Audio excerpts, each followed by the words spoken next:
Hey Upload, Arix here, and welcome back to another E3 breakdown. This time I'm with the guy who's ahead, and we're taking a look at Evolve, which we both got a chance to go hands-on with at E3. Yeah, Eric, you got to play the assault and I got to play the support class. What did you end up thinking of your assault class? Yeah, I thought it was really good because I mean, let's sort of dial it back a second, and just sort of like set the scene for people that are sort of new to Evolve. So it's kind of weird. It's 4v1. There are 4 different classes. You have to play one of each. So as you said, like I was playing assault, you were support. There's also a medic and there is a trapper. And then the other person, the fifth player, plays a big monster. So yeah, assault is your standard damage dealer. So I was the one with the kind of the heavy assault rifle or the minigun, and also had like a flamethrower, some like sort of damage grenades. So I'm the one that's supposed to lay down all the sort of the really heavy firepower.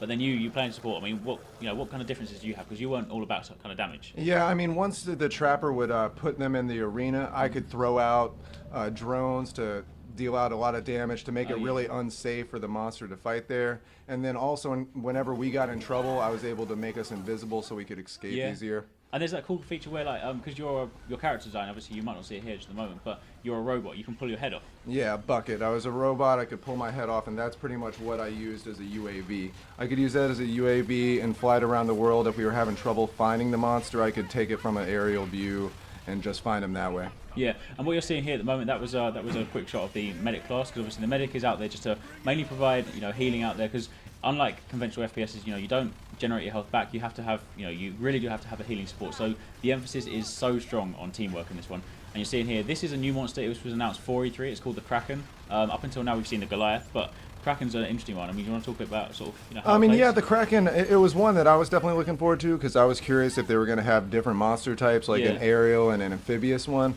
And obviously the Kraken, he was a aerial one, and he can get up and get away from you really fast, so flanking is really important when you're dealing with them. Especially when we got a guy that runs away. When we were playing, the guy that was playing the Kraken, he just kept on running. But it was...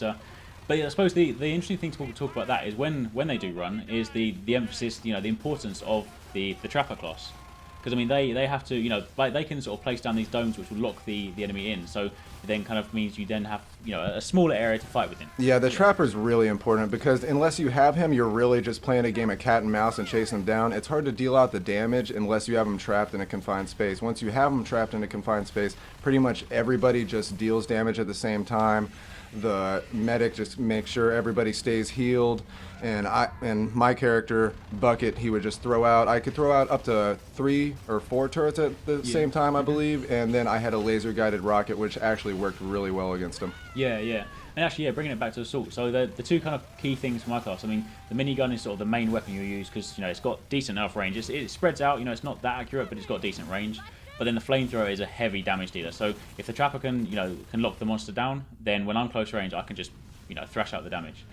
But then if we jump over to the monster, although we didn't get a chance to go hands on with the monster, but we had some sort of a chance to chat with the devs, talk about the monster, and they go through this really interesting phase, right? If you I don't know if you want to sort of talk about how they start out.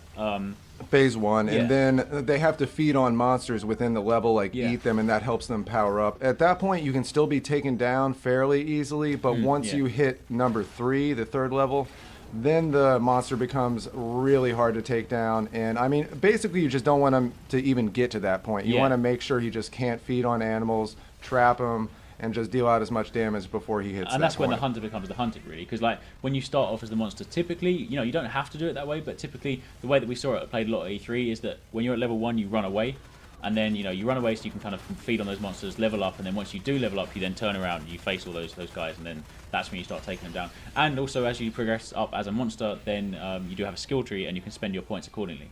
Yeah, and they were talking about how you don't have to allocate them all across the board. If you wanted to, you could just take all of them and put them into what I saw, the Kraken had a really powerful lightning strike, and that seemed to be his best ability. Yeah, true. Right, well that's about it for Evolve. So again, stay tuned to upload this week for much more E3 coverage, and if you haven't seen videos already, then be sure to check back. Thanks again to the guy who's ahead for joining me. Peace out. See you later.